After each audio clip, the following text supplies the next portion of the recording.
محترم سامعین کرام، مولانا قاری محمد حنیف صاحب ملتانی رحمۃ اللہ علیہ بیان فرما رہے ہیں، سماعت فرمائیے۔ شکریہ۔ وقال الله تبارك وتعالى قل أتحاجوننا في الله وهو ربنا وربكم ولنا أعمالنا ولكم أعمالكم ونحن له مخلصون۔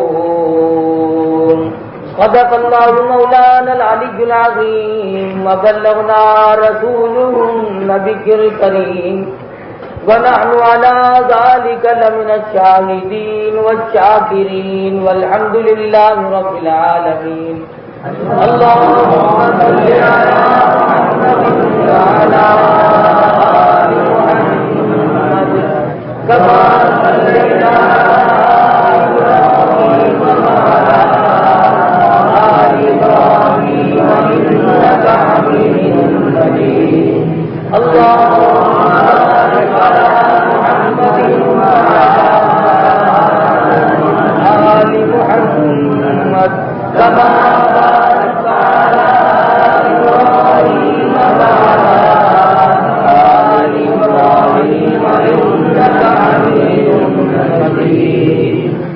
کئی جمعوں سے حضور اکرم صلی اللہ علیہ وسلم کی سیرت طیبہ میں سے کچھ واقعات و حالات، پھر حضور صلی اللہ علیہ وسلم کے جان نثار وفا شعار صحابہ کرام رضوان اللہ تعالی علیہ مجمعین کے کچھ واقعات عرض کیے، اور اسی کے ضمن میں یہ سمجھانے کی کوشش کی کہ خداوند ذوالجلال نے ان حضرات پر کریمی فرمائی، مہربانی فرمائی۔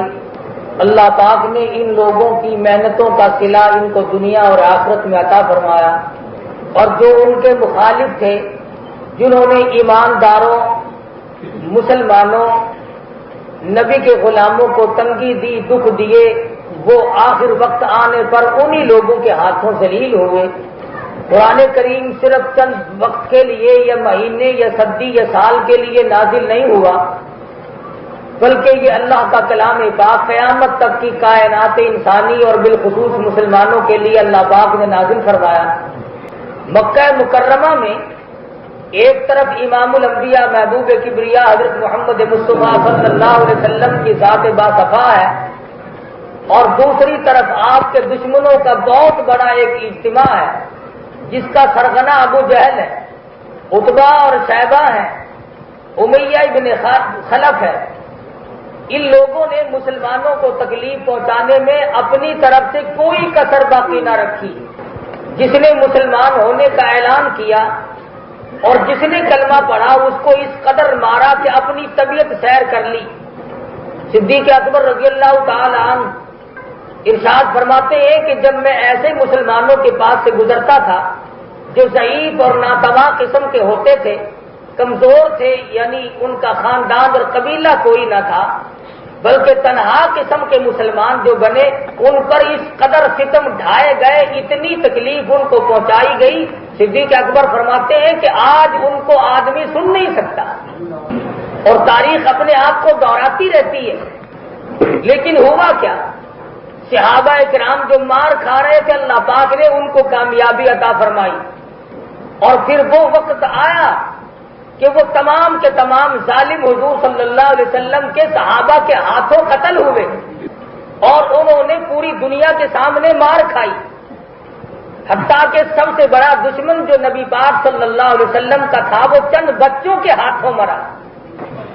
ہم سب کی یہ تمنا ہے کہ مرتے وقت بھی آدمی کے منہ سے یہی نکلے، لا الہ الا اللہ محمد الرسول اللہ صلی اللہ علیہ وسلم۔ زندگی تو زندگی، مرتے وقت سب کی یہ آرزو ہے، اور تمام لوگوں کی یہ حسرتیں ہیں کہ مرتے وقت قرآن کی تلاوت نصیب ہو، مرتے وقت کلمہ طیبہ نصیب ہو، اللہ کا نام میری زبان پہ ہو جب میرا آخری وقت آئے۔ تو جب آخری وقت کی یہ تمنا اور حسرت اور آرزو ہے مسلمان کی، تو وہ زندگی میں اپنے سامنے اسلام کے خلاف کسی کفر کو کیسے گوارا کر سکتا؟ بالخصوص وہ آدمی اور وہ مسلمان جو رازق اللہ کو سمجھتا ہے۔ بنیادی بات ایمان میں یہ داخل ہے کہ خدا کے سوا کسی کو رازق نہ سمجھے، کہ میرا رازق خدا ہے، جب بھی کسی نے خدا کے سوا کسی بندے کو اپنا رازق سمجھا اس نے مار کھائی کہ اگر میں ایسا نہ کروں گا تو میرا فلاں کام نہیں بن سکے گا، میری نوکری چلی جائے گی، میرے بچوں کی روزی بند ہو جائے گی۔ اس کا مطلب یہ ہوا کہ وہ بادشاہ کی دی ہوئی روزی کھاتا ہے، خدا کی دی ہوئی نہیں کھاتا۔ جس کا یہ ایمان ہو، اس ظالم سے کوئی پوچھے تیری ماں کے پیٹ میں کون سا وزیر اور کون سا بادشاہ تیرے لیے دسترخوان بچھایا کرتا تھا؟ فرمایا یخلقکم فی بطون امہاتکم خلقا من بعد خلق فی ظلمات ثلاث، 3 اندھیروں کے اندر، ماں کے پیٹ کا اندھیرا، رحم کا اندھیرا، جھلی کا اندھیرا، 3 اندھیروں کے اندر تجھے کون روزی پہنچایا کرتا تھا؟ کس نے تیری خوراک کا انتظام کیا؟ کون تیرے بننے اور بگڑنے کو جانتا تھا؟ تیری ماں کو تیری اطلاع نہیں ہوتی تھی کہ تیرا کیا حال ہے، اور باپ کو تو کیسے خبر ہو جاتی؟ پڑوسیوں کو، رشتہ داروں، عزیزوں، سوسائٹی والوں کو کیسے خبر ہوتی؟ تیری بادشاہ سے کوئی شناسائی نہ تھی، وزیروں سے کوئی تیرا تعارف نہ تھا، ماں کے پیٹ میں تجھے روزی کھلاتا رہا۔ فرمایا یخلقکم فی بطون امہاتکم، اور خدا کی روزی ماں کے پیٹ میں رہ کر 9 مہینے تک کھانے والے دنیا میں آیا، جب جوان ہوا نوکری کرنے لگ گیا، ذالکم اللہ ربکم لہ الملک، اور ظالم تجھے کیوں بات بھول گئی؟ آج بھی تو تیرا پروردگار میں ہوں۔ ان تدعوهم لا يسمعوا دعاءكم ولو سمعوا مستجابوا لكم ويوم القيامة يكفرون بشرككم ولا ينبئك مثل خبير۔ جن کو تو بلاتا ہے وہ تیری سنتے بھی نہیں ہے، تیرے ہزارہ انتظامات بالکل بیکار ہو جائیں گے جب میں تجھے پکڑوں گا۔ ذالکم اللہ ربکم لہ الملک، اور تیرا پروردگار میں ہوں، بادشاہت میری ہے، لا الہ الا هو فانا تصرفون۔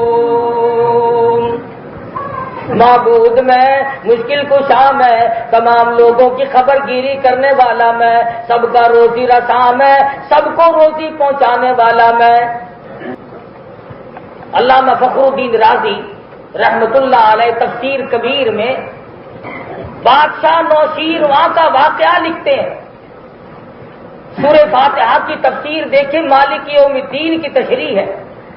اللہ اکبر، مسلمان ہو اور نماز پڑھتا ہو تو ایک وقت میں وہ کئی مرتبہ یہ اقرار کرتا ہے الحمدللہ رب العالمین، تعریف بیان کرتا ہوں اس مالک الملک کی جو سارے جہان کو پالنے والا ہے، الرحمن الرحیم، وہ بڑا مہربان اور بڑا کریم ہے، مالک یوم الدین، ارے وہ آج بھی مالک وہی اور قیامت کا مالک بھی وہی۔ ایک نماز کے وقت میں کئی مرتبہ ہر رکعت میں اس سورت شریفہ کی تلاوت کی جاتی ہے، جس میں یہ اقرار ہے کہ سارے جہان کا خدا کے سوا پالنے والا کوئی نہیں، اس کے سوا مالک کوئی نہیں۔ جب مالک وہ ہے اور پالتا وہ ہے تو پھر اور کسی کا بیچ میں کیا چارہ آ گیا؟ تو علامہ فخر الدین رازی رحمۃ اللہ علیہ اپنے زمانے کے بہت بڑے مفسر اور بہت بڑے جید عالم ہیں، اہل علم حضرات جانتے ہیں۔ بادشاہ نوشیروان کا ایک واقعہ لکھتے ہیں جس کے بارے میں حضور صلی اللہ علیہ وسلم نے ارشاد فرمایا کہ میں بادشاہ عادل کے زمانے میں پیدا ہوا۔ نوشیروان اپنے ملازمین کے ساتھ ساتھ جنگل کو نکل گیا، شکار کے ارادے سے، یہ سفر کے ارادے سے۔ جنگل بہت طول و طویل تھا، ساتھیوں سے بچھڑ گیا، اور جب ساتھیوں سے الگ ہوا تو دھوپ اور بھوک اور پیاس نے پریشان کر دیا۔ بڑی مشکل سے سفر کرتا کرتا ایک باغ میں جا نکلا جو اناروں کا باغ تھا، تو باغ میں کچھ دیر سستایا، چھاؤں میں آرام کیا، اس کے بعد باغبان کو تلاش کیا، مالک کو ڈھونڈا۔ بادشاہ ہو کر یہ نہ سوچا کہ میں یوں ہی کھانا کیوں نہ شروع کر دوں، جانتا تھا کہ نہ معلوم اس کا مالک کون ہے۔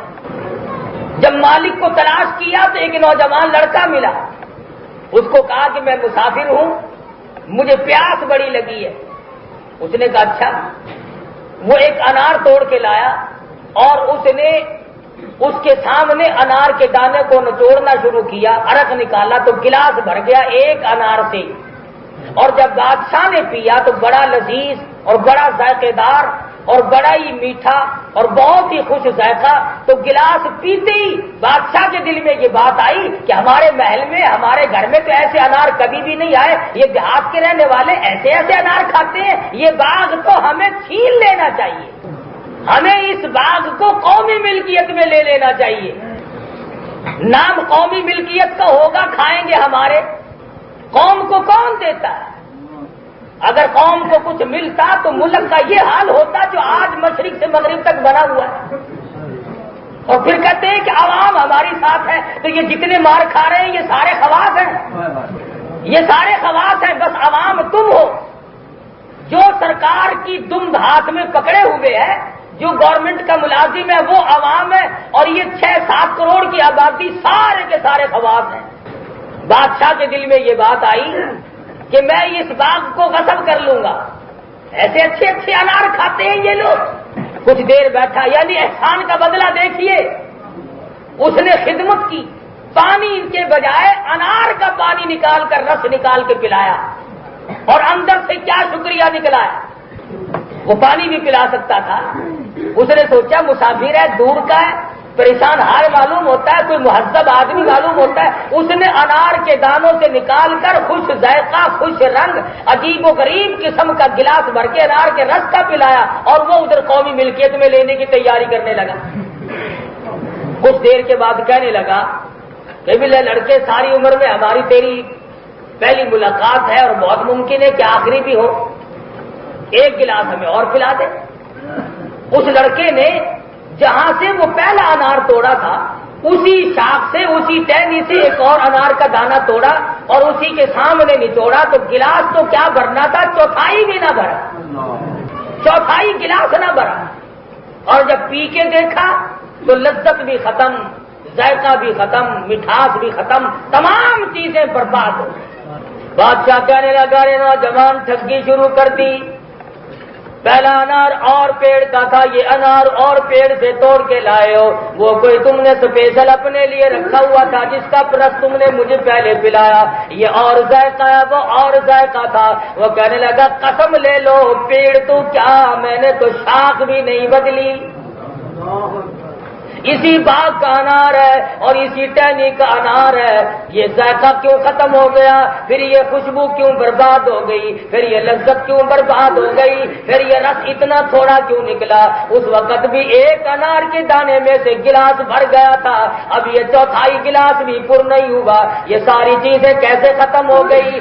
نوجوان لڑکا مسکرا کر کے کہنے لگا، اور تو مجھے پتہ نہیں، عالم الغیب خدا کی ذات ہے، اتنا مجھے معلوم ہوتا ہے کہ اس ملک کے بادشاہ نے ظلم کا ارادہ کر لیا ہے۔ ارے نوجوان پھر کیا ہوا، اس نے اگر ظلم کا ارادہ کیا تو باغ میں کیوں آ کر کے خرابی مچ گئی۔ نوجوان کہنے لگا، ظلم کا اندھیرا، ظلم کا دھواں اتنا شدید ہوتا ہے، ابھی اس نے ارادہ کیا، اس کے دل کا ارادہ نکلا، باہر ہوا میں آیا اور باغ میں پہنچا، تنے تنے میں پہنچا، پتے پتے میں پہنچا، دانے دانے میں پہنچا، ارے ظلم کے اثرات دانے دانے تک پہنچ گئے، لذت بھی ختم ہو گئی، برکت بھی ختم ہو گئی، ذائقہ بھی برباد ہو گیا، مٹھاس بھی ختم ہو گیا، ظلم کا ارادہ کرتے ہی سارے جان میں فساد آ گیا۔ بادشاہ نے اپنے دل میں بڑی شرمندگی محسوس کی، انسان تھا، سوچا، فوراً اللہ کی حضور میں رویا، الہ العالمین آئندہ ایسا ارادہ بھی کبھی نہ کروں گا، ابھی تو میں نے ارادہ کیا ہے، ظلم کر گزروں گا تو کیا بنے گی، عوام کے ساتھ کیا ہوگا، خواص کا کیا بنے گا، ملک کا کیا بنے گا، آدمیوں پہ کیا حالات طاری ہوں گے، یہ تو درخت ہے، یہ تو پیڑوں کا معاملہ ہے، یہ تو باغ کا معاملہ ہے، انار کے دانے دانے میں میرے ظلم کا اثر جا پہنچا، ابھی تو میں نے کیا بھی نہیں، ارادے کا اثر یہ ہے جب کر گزروں گا تو کیا بنے گی، اس وقت کیا ہوگا جب میں ظلم پورا کر گزروں گا، ابھی تو ارادہ صرف کیا میں نے، ظلم کے لیے کسی کو حکم بھی نہیں دیا۔ بادشاہ بڑا پشیمان ہوا اور بڑا رویا اور توبہ کی، آئندہ ایسا ارادہ بھی کبھی نہیں کروں گا۔ جب ارادے سے اتنی تباہی مچتی ہے، اس قدر بربادی آتی ہے، تو ظلم کرنے کے بعد کیا حالات رونما ہوں گے، ان سے بچنے کے لیے میں ایسا ارادہ بھی کبھی نہیں کروں گا۔ ہمیشہ ہمیشہ کے لیے دائمی توبہ کی، اللہ کی حضور میں عاجزی کی، رویا، استغفار کی، اور کافی دیر کے بعد پھر نوجوان کے پاس گیا اور کہنے لگا لو اب میرا روانگی کا وقت آ گیا، اب میں تجھ سے رخصت ہونا چاہتا ہوں، اگر تیری طبیعت اجازت دے مہربانی کر سکتے ہو تو ایک انار نچوڑ کے اور پلا دو، اگر تیری طبیعت اجازت دے۔ چنانچہ نوجوان لڑکا اس پر آمادہ ہو گیا، کہنے لگا کوئی بات نہیں، اللہ تعالیٰ نے نعمت ہمیں دے رکھی ہے، ہم کسی کو کھانے پینے سے منع نہیں کرتے، کھانا پینا اور بات ہے، ڈاکہ ڈالنا اور بات ہے، کھا پی جتنا مرضی لے، لیکن یہ نہ سوچے کہ سارا ہی لے لینا ہے۔ نوجوان اسی کے پاس آیا اور اسی شاخ سے ایک انار توڑ کے لایا اور اس کے سامنے بیٹھ کر کے بسم اللہ پڑھ کر کے انار کا دانہ کا رس نکالنا شروع کر دیا۔ پہلے انار میں گلاس بھر گیا تھا، دوسرے انار میں چوتھائی بھرا تھا، اب انار جو توڑ کے لایا گلاس بھر کر کے بھی ابھی انار کے دانے باقی ہیں کہ گلاس رس میں پورا ہو گیا، گلاس پورا بھر گیا پانی کا، لذت بھی عجیب و غریب قسم کی، خوشبو بھی، رنگت بھی، ساری چیزیں عود آئی، اور دوسرے سے اچھا تو ہونا ہی تھا، اس پہلے سے بھی اچھا۔ جب بادشاہ نے پیا تو کہنے لگا رے نوجوان یہ کوئی خاص پیڑ تم نے رکھا ہوا ہے، یہ کوئی تم نے خاص پیڑ اپنے لیے رکھا ہوا ہے؟ وہ کہنے لگا مجھ سے قسم لے لو میں نے باغ تو کیا پیڑ تو کیا درخت تو کیا، میں نے تو ٹہنی اور شاخ بھی نہیں تبدیل کی، اسی شاخ سے لایا ہوں جس سے پہلے لایا تھا، تینوں انار ایک جگہ کے ہیں۔ تو بادشاہ حیران ہو کر کے کہنے لگا پہلے انار کا ذائقہ ایسا ایسا تھا اور دوسرے انار میں سے پانی بھی نہیں نکلا، رنگت بھی ختم ہو گئی، ذائقہ بھی برباد ہو گیا، لذت بھی ختم ہو گئی، اور پھر تیسرے انار میں اور خوشبو عجیب و غریب قسم کی پیدا ہو گئی، لذت بھی عجیب آئی، چاشنی بھی بڑی عجیب ہے، پانی بھی زیادہ نکلا، اس کی کیا وجہ ہے؟ نوجوان مسکرا کر کے کہنے لگا اور تو مجھے پتا نہیں، یوں معلوم ہوتا ہے کہ اس ملک کے بادشاہ نے ظلم سے توبہ کر لی ہے۔ حیران ہے بادشاہ کہ میرے دل کے اثرات پتے پتے پہ پڑ رہے ہیں، اب میں نے توبہ کی تو وہ اثرات پتے پتے میں پہنچے، دانے دانے میں پہنچے، پیڑ پیڑ میں پہنچے، اور باغ کے اندر سے پھیلتے ہوئے پورے جنگلات اور پورے ملک میں پھیلے۔ تو بادشاہ نے توبہ کی کہ میں آئندہ کبھی بھی کسی کی چیز لینے کا ارادہ تک بھی نہیں کروں گا۔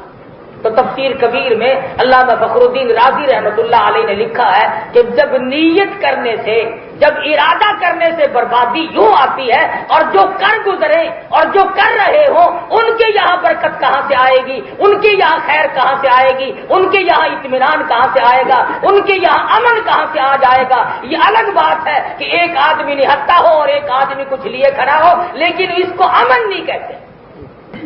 سیدنا ابو بکر صدیق ہیں سب کہہ رضی اللہ تعالی اللہ اکبر، فرماتے ہیں اچانک میں ایک محلے کی طرف جا نکلا اور میں نے جا کے کیا دیکھا، ایک غریب نوجوان کو کئی آدمیوں نے زمین پہ لٹایا ہوا ہے، زمین پہ لٹایا ہوا ہے، اور اس کی کمر پہ چڑھ کر اسے لتاڑ رہے ہیں۔ میں قریب پہنچا، میں نے پہچان لیا ایک کافر کا غلام، غریب دیوانہ، نبی کا پروانہ ابو بقیہ صحابی ہے۔ ابو بکر صدیق رضی اللہ تعالیٰ عنہ فرماتے ہیں جب میں قریب پہنچا ابو بقیہ کے منہ پہ میری نظر پڑی، اس قدر دبا پڑا ہوا تھا کہ ایک بالشت زبان باہر لٹکی ہوئی تھی۔ قصور کیا ہے؟ کیوں کلمہ پڑھتے ہو کالی کملی والے کا؟ کیوں کلمے کا اقرار کرتے ہو؟ کیوں اسلام کو تسلیم کرتے ہو؟ کیوں خدا کی توحید کو بجا لاتے؟ ڈاکے صحابہ کرام نے کسی کے نہیں مارے، چوری کبھی نہیں کی، بلکہ صرف ان کے یہاں جرم یہی تھا کہ وہ کلمہ کیوں پڑھتے ہیں، نبی کی غلامی کا اعلان کیوں کرتے ہیں۔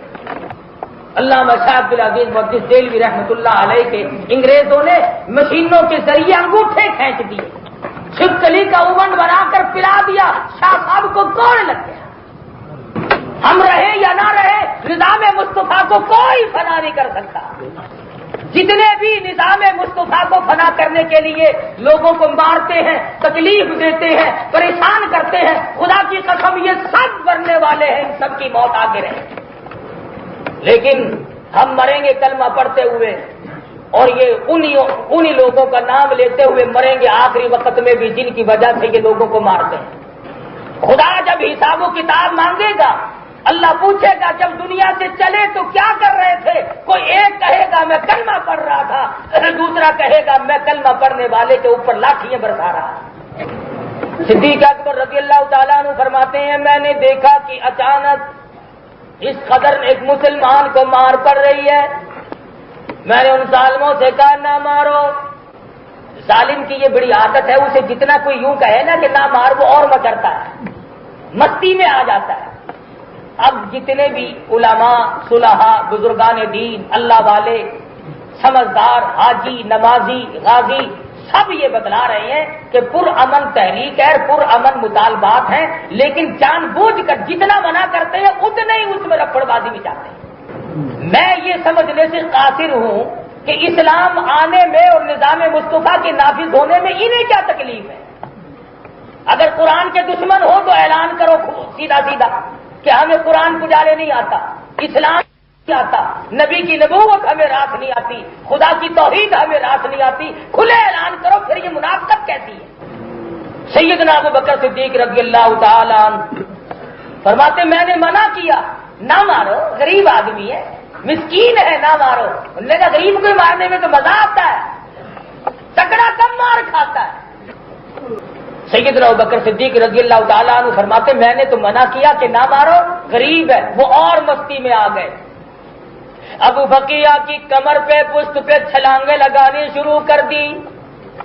فرماتے ہیں میں بالکل قریب کھڑا تھا، نزدیک تھا، اچانک میرے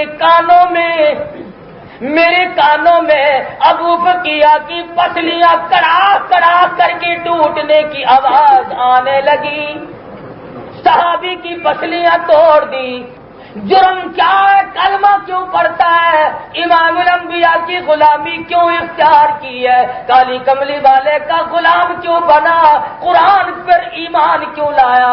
اللہ کی توحید پہ ایمان کیوں لایا؟ انہوں نے بھی یہ اتہام الزام نہیں دیا کہ ہماری چوری کی ہے، ہمارا کوئی نقصان کیا ہے۔ ابو بکر نے پوچھا لوگوں کیوں مارتے ہو؟ کہنے لگے جب تک یہ کلمے کا انکار نہ کرے اسی طرح سے مار کھانی پڑے گی۔ ابو بکر صدیق رضی اللہ تعالیٰ عنہ فرماتے ہیں میں دیکھ نہ سکا، میں سہ نہ سکا، میں نے اسی وقت انہیں کہا نیچے اتر جاؤ، ظالموں تمہارا غلام ہے، سودا کر لو میں خرید لوں گا۔ کہنے لگے ہاں یہ بات ممکن ہے کہ ہو جائے، لیکن یوں ہی چھوڑ دینا، دو راستوں کے سوا تیسرا کوئی نہیں، یا تو یہ جان سے مر جائے یا کلمے کا انکار کرے۔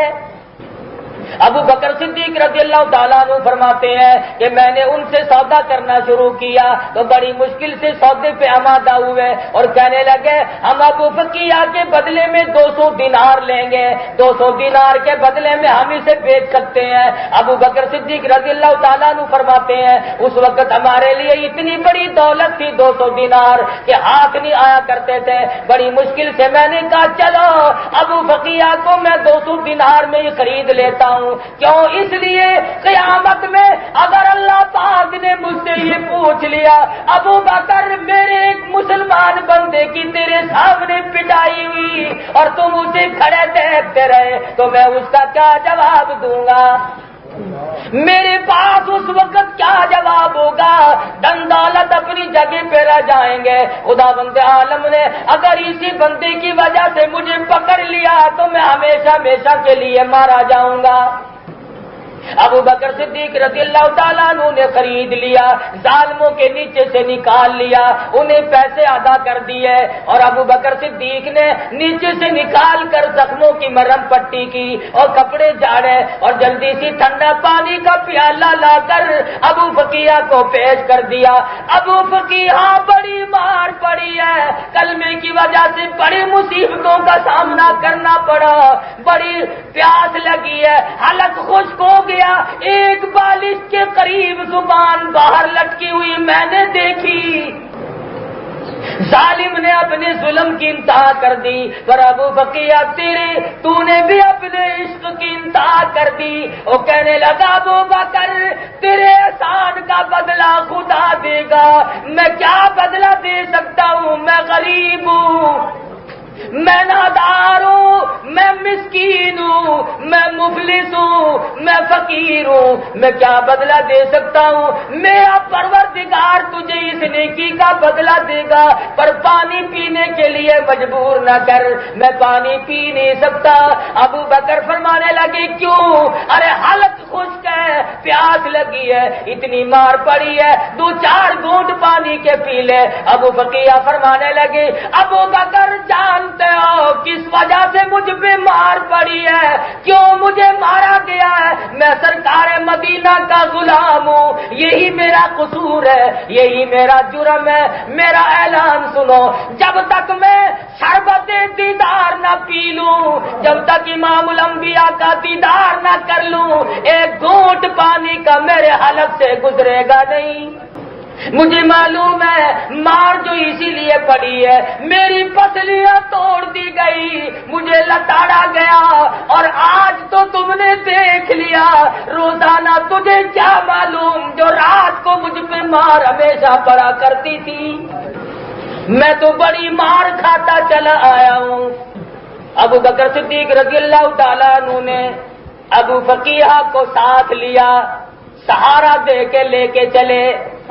ادھر کسی مسلمان نے جا کر دوڑ کر سرکار مدینہ کو بتلا دیا، عرض کر دیا ابو بقیہ کو بڑی مار پڑی ہے، اس کی پسلیاں توڑ دی گئی۔ ارے آج کسی کو چوٹ لگے گی، اس کے گھر والے رویں گے، اس کے رشتہ دار رویں گے، اس کے عزیز و اقربا رویں گے۔ خدا کی قسم ابو بقیہ کو مار پڑی، سرکار مدینہ روئے، حضور اکرم صلی اللہ تعالی علیہ وسلم رو رہے ہیں، میرے غریب صحابی، او میرے غریب دیوانے، تجھے کلمے کی وجہ سے اتنی مار کھانی پڑی کہ تیری پسلیاں توڑ دی گئی، اور یوں بتایا گیا کہ پانی نہیں پیتا، دیدار کا مشتاق ہے۔ حضور انور صلی اللہ تعالی علیہ وسلم انتظار فرما رہے ہیں، ابو بقیہ کو لے کر آئیں گے، اپنے گھر سے باہر تشریف لے آئے۔ قربان جاؤں سرکار مدینہ کے ان غلاموں پہ جو حضور صلی اللہ تعالی علیہ وسلم دیدار کرانے کے لیے تشریف لائے۔ ارے ہمارا تو عقیدہ ہے آج نظام مصطفیٰ صلی اللہ علیہ وسلم کے لیے جو لوگ شہید ہو گئے، خدا کی قسم میرا ایمان ہے ان کی روحوں کا استقبال سرکار مدینہ نے فرمایا، امام الانبیاء نے ان کا استقبال کیا۔ تو میری وجہ سے کوئی زمین کی وجہ سے مرا ہوگا، کوئی نہری پانی کی وجہ سے مرا ہوگا، کوئی کسی عورت کے عشق میں مرے گا، کوئی روپے پیسے کے جھگڑے میں مرے گا۔ ارے کتنا خوش نصیب ہوگا وہ شہید جس کی روح کو نکلتے ہی سرکار مدینہ کا دیدار ہو اور حضور فرمائے آجا تو میرا ہے میں تیرا ہوں۔ ابو بقیہ رضی اللہ تعالیٰ عنہ کو آہستہ آہستہ ابو بکر لے آئے۔ سرکار مدینہ صلی اللہ تعالی علیہ وسلم نے ابو بقیہ کو سینے سے لگا لیا، رحمت والا ہاتھ پھیرا، پاس بٹھا لیا، فرمایا ابو بقیہ میں نے سنا ہے بڑی مار پڑی ہے، پسلیاں توڑ دی گئی۔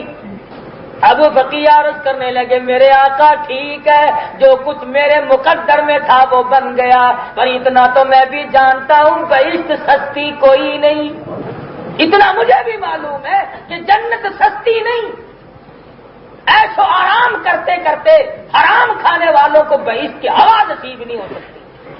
سرکار مدینہ صلی اللہ تعالی علیہ وسلم نے فوراً ارشاد فرمایا ابو فقیہ میں نے سنا ہے پانی نہیں پیا؟ جی حضور نہیں پیا۔ فرمایا اب کیوں نہیں پیا؟ عرض کیا اس وقت میں پانی پیتا تو میرے منہ میں صرف پانی جاتا اور میری پیاس بجھتی، اب رحمت والے ہاتھ ہوں گے، میرا منہ ہوگا، مجھے یہیں بیٹھے بیٹھے حوض کوثر کا مزہ آئے گا، مجھے یہاں حوض کوثر کا مزہ ملے گا، میں یہاں پانی پیوں۔ سرکار مدینہ صلی اللہ علیہ وسلم نے رحمت والے ہاتھ سے پانی کا پیالہ اٹھایا اور ابو فقیہ نے یوں ہاتھ بڑھایا پیالہ لینے کے لیے، فرمایا ابو فقیہ ٹھہر جا، جب تم نے پیا ہی نہیں اور میرے ہاتھ سے پینا ہے تو اب میں اپنے ہاتھ سے ہی تجھے خود پلاؤں گا۔ سرکار نے رحمت والے ہاتھ سے ابو فقیہ کے منہ کو پانی کا پیالہ لگایا۔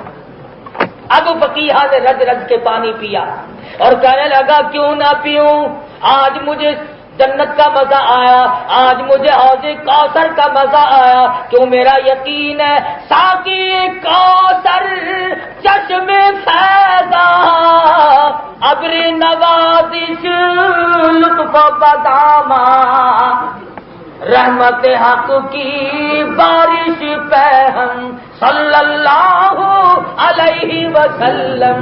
میں تو جس وقت پانی پی رہا تھا تو مجھے تو حوض کوثر کا مزہ یہی آ گیا۔ سرکار مدینہ نے دعا فرمائی، جلدی صحت یاب بھی ہو گئے۔ تو دونوں چیزیں اللہ تبارک و تعالیٰ نے عام نہیں کر دی کہ دنیا میں بھی ایسے عشرت کرو اور آرام کرو اور آخرت کی نعمتوں سے بھی اللہ پاک اس طرح سے مالا مال کر دے۔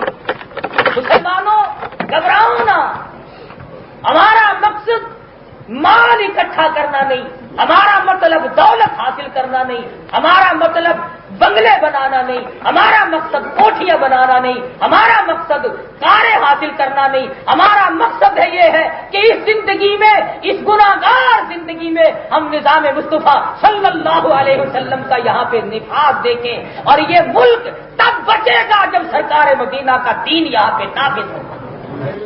اب یہ خواص کی بات نہیں رہی، اب یہ عوام کی بات ہو گئی ہے۔ اب نکھیڑے ہو رہے ہیں کون خدا کا بندہ ہے اور کون بھٹو کا بندہ ہے۔ جو خدا کا بندہ ہے وہ نظام مصطفیٰ کے لیے تن من دھن کی بازی لگا کر کوشش کرے گا، اطمینان حاصل کرے گا، اس کو مرنے میں بھی فائدہ، اس کو جینے میں بھی فائدہ، اور جو بھٹو کا بندہ ہے اس کو جینے میں بھی گھاٹا، اس کو مرنے میں بھی گھاٹا۔ مظاہرین مظاہرہ کرتے ہیں، مطالبہ کرتے ہیں، چند نعرے لگا لیتے، تمہیں نعروں کی بھی، ارے تم ملک کا کروڑوں پی گئے، تم نے لوگوں کے لہو پی لیے، ان کاروں میں ہمارا لہو جلتا ہے جن میں تم دوڑے دوڑے پھرتے، اور ہمارے نعرے بھی نہیں سن سکتے۔ اس لیے اس ملک کو بچاؤ، اس کو برباد نہ کرو اس طرح سے۔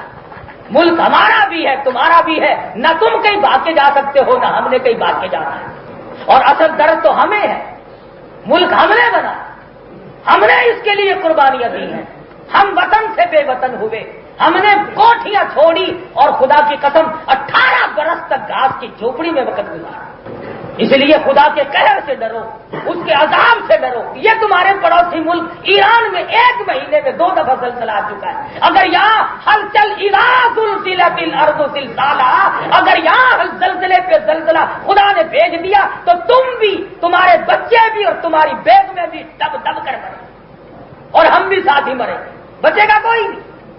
اس لیے خدا کے قہر کو دعوت نہ دو، خدا کے عذاب کو دعوت نہ دو، خدا کے مقابلے میں تم اس کو لاتے ہو۔ کوئی ایسی بات ہمارے سامنے رکھو، ہمارا مطالبہ نظام مصطفیٰ کا، تم بھی کوئی بات رکھو ہمارے سامنے ایسی، تم اسے لاتے ہو ہمارے سامنے۔ اس لیے مرنا ہے آخر، قبروں میں جاؤ گے، کچھ سوچو، کچھ سمجھو، اور اپنوں پر ظلم نہ کرو۔ آپ کو بھی کہوں گا، یہ تمہارے دشمن نہیں ہے، دشمنی ان سے کرائی جاتی ہے۔ ان کے دماغ میں بیچاروں کے یہ بیٹھ گئی کہ ہمیں روٹی بھٹو کھلاتا ہے، جس دن بھٹو مر گیا بس اس دن ہمیں روٹی نہیں ملے گی۔ یہ بات غلط ہے، یہ پہلے نہیں تھا جب بھی روٹی کھا رہے تھے، نہیں رہے گا جب بھی کھاؤ گے، اور اس نے تو رہنا ہی نہیں، پھر اپنے پیٹ کا انتظام کرو۔ پھر جو دنیا میں آیا وہ گیا کہ نہیں؟ آخر بھٹو کی ماں بھی مری ہوگی، بھٹو کا باپ بھی مرا ہوگا، اس کا دادا پردادا بھی مرا ہوگا، یہ ہمیشہ کیسے رہے گا؟ سیدھی سادھی بات مسلمانی بات ہے۔ اگر کسی غیر ملک سے آئے ہیں یہ لوگ، پھر اور بات ہے۔ اللہ تبارک و تعالیٰ سے ہر وقت دعا بھی کرو۔ میں عورتوں سے بھی مردوں سے بھی کہوں گا، صبح و شام ہر وقت، اصل تو ہر وقت نہیں، صبح کی نماز کے بعد ہر مرد عورت جس کو آتی ہے سورۃ یاسین کی تلاوت کرے۔ میں نے پہلے بھی سنایا ہوگا، ہجرت کے واقعات میں اللہ پاک نے حضور صلی اللہ علیہ وسلم کو خود حکم دیا کہ میرے نبی سورۃ یاسین پڑھتے چلو اور چلتے چلو، یہ دشمن سے حفاظت کے لیے بہت بڑا ہتھیار ہے۔ سورۃ یاسین پڑھو اور ہر وقت آیت کریمہ کا ورد کرو، مرد عورت چھوٹے بڑے، ادھر ادھر کی باتیں کرنے کے بجائے اللہ کا نام زیادہ سے زیادہ لو، تاکہ یہ بلا، یہ ظلم، یہ ظالم ہمارے سر پہ ٹلے۔ انشاءاللہ ٹلا۔ آپ لوگ اللہ کا نام جتنا لیں گے، اللہ کو یاد کریں گے، اللہ ٹلائے گا، ہمارے بس کی بات تو نہیں۔ اس لیے دعا بھی کرو، چھوٹے بچوں سے بھی ہر وقت دعا کراؤ، اور آپ خود بھی دعا کرو۔ اللہ پاک ہم سب کو اپنی امان میں رہنا میں جگہ عطا فرمائے۔ آخر دعوانا الحمدللہ رب العالمین۔ بسم اللہ الرحمن الرحیم۔ اللهم صل وسلم وبارك على سيدنا مولانا محمد النبي الأمي الهاشمي وعلى آله وأصحابه برة الكرام. ربنا ظلمنا أنفسنا وإن لم تغفر لنا وترحمنا لنكونن من الخاسرين. ربنا لا تجعلنا فتنة للقوم الظالمين ونجنا برحمتك من القوم الكافرين. واعف عنا واغفر لنا وارحمنا أنت مولانا فانصرنا على القوم الكافرين. اے اللہ سب بیماروں کو شفا عطا فرما۔ یہ ہمارے حافظ عبد الاول صاحب جو اذان دیتے ہیں، ان کی دادی بڑی سخت بیمار ہے، دعا کرو اللہ پاک سے استقامت بخشے، اور بہت قریب ہو تو اللہ ایمان کے ساتھ خاتمہ کرے۔ ایک اور نوجوان بڑا پریشان ہے، دل کا دورہ، بچی بیمار، اللہ پاک سے دعا کرو اللہ اس کے دکھوں کو دور کرے، اللہ سب بیماروں کو شفا عطا فرما۔ یا اللہ جتنے اس تحریک میں زخم کھا کھا کر اسپتالوں میں گھروں میں پریشان ہیں، تڑپ رہے ہیں، یا اللہ سب کو صحت کاملہ عطا فرما۔ یا اللہ جو شہید ہو گئے ہیں سب کو جنت الفردوس کے اعلیٰ سے اعلیٰ منصب پہ فیضیاب فرما۔ یا اللہ تمام مسلمانوں کی اس تحریک کو کامیاب فرما۔ پروردگار ہمارے اعمال کو نہ دیکھ، ہماری بدعمالیوں کو نہ دیکھ، اپنے کرم اور فضل کو دیکھ۔ مولا یہ سارا ملک بھٹی کی طرح سے تپ رہا ہے، کرم فرما۔ یا اللہ اس مصیبت کو دور فرما۔ یا اللہ جو ظالم ظلم کر رہے ہیں ان سب کو برباد کر دے۔ مالک کائنات چھوٹے بچے مرد عورت سارے پریشان ہیں، سب کی پریشانیوں کو دور فرما دے۔ الہی ہم گناہگار ہیں، سیاہکار ہیں، تیرے کرم کے امیدوار ہیں، کرم فرما۔ یا الہی فضل فرما۔ الہی نوجوان بچے شہید ہو رہے ہیں، یا اللہ بڑے بڑے عزت والے لوگ ذلیل ہو رہے ہیں، یا اللہ ہماری آبرو مٹ گئی، پروردگار عالم لوگوں کے کاروبار تباہ ہو گئے، الہی امن خطرے میں پڑ گیا۔ مالک کائنات ہم سب کی عزت آبرو کی حفاظت فرما۔ یا اللہ سب کی جان کی حفاظت فرما۔ یا اللہ اس ملک کو کیا کیا قربانیاں دے دے کر کے حاصل کیا تھا، اے اللہ اس ملک کو بچا لے۔ پروردگار عالم اس ملک پہ اپنا فضل فرما، الہی اس مخلوق پہ اپنا کرم فرما۔ یا اللہ ظالموں کے ظلم سے بچا، الہی ان ظالموں کو ہدایت دے، اگر ان کے مقدر میں ہدایت نہیں تو ان ظالموں کو تباہ و برباد کر دے۔ اے اللہ ان کو سبا ہستی سے مٹا دے، الہ العالمین ان کا نام و نشان مٹا دے۔ پروردگار عالم اسلام کو غالب فرما۔ اے اللہ انہوں نے تانے مارنے شروع کر دیے کہ اسلام ہار گیا، اے اللہ اسلام کو غالب فرما۔ مالک نظام مصطفیٰ کا بول بالا فرما، اے اللہ قرآن کو کامیاب فرما، اے اللہ مسلمانوں کو کامیاب فرما۔ یا اللہ یہ مرد اور چھوٹے بڑے جولی پھیلائے بیٹھے ہیں، تیرا وعدہ ہے جب تجھ سے مانگیں گے تو دے گا۔ یا اللہ سب کو کامیاب فرما دے، الہی بامراد بنا دے۔ یا اللہ جیلوں میں سختیاں جھیل رہے ہیں، پریشان پڑے ہیں، سب کی خیر سے امداد فرما۔ الہی ان مسلمانوں کو بچا لے، یا اللہ اس ملک کو بچا لے، الہی اس ملک کو بچا لے۔ اے اللہ اس جلتی ہوئی مخلوق پہ اپنا کرم فرما، الہی تمام مسلمانوں پر اپنا فضل فرما۔ یا اللہ سب کی پریشانیوں کو دور فرما۔ الہی جن کے بچے شہید ہو گئے ہیں ان کے ماں باپ کو صبر کی توفیق دے۔ یا اللہ جو بیوہ ہو گئی ہے ان کو صبر کی توفیق دے۔ اے اللہ جن کے بچے یتیم ہو گئے ہیں ان کا انتظام کرا۔ اے اللہ جو باپ کو ترس گئے، الہی جو بھائی کو ترس گئے، مولا جو ماں اپنے بیٹے کو ترس گئی ان کے اطمینان کا ذریعہ بنا دے۔ مالک جنہوں نے یہ ظلم کیے ان کا نام و نشان مٹا دے۔ اے اللہ انہیں تباہ و برباد کر دے. یا اللہ ہمیں تو تیرے کرم کا سہارا ہے, یا اللہ تیرے قرآن کا سہارا ہے, یا اللہ نظام مصطفیٰ کا سہارا ہے. مالک ہمارے پاس تیرے کرم کے سوا کوئی سہارا نہیں. الہی تو ہمارا کریم ہے, مولا تو ہی ہمارا خالق و مالک ہے. الہی تو نے پیدا کیا, الہی تو ہی ہم سب کو کامیاب فرمائے گا. اے اللہ ایمان کے ساتھ موت عطا فرما, اے اللہ کامل ایمان کے خاتمہ بالخیر فرما. ربنا آتنا فی الدنیا حسنۃ وفی الآخرۃ حسنۃ وقنا عذاب النار.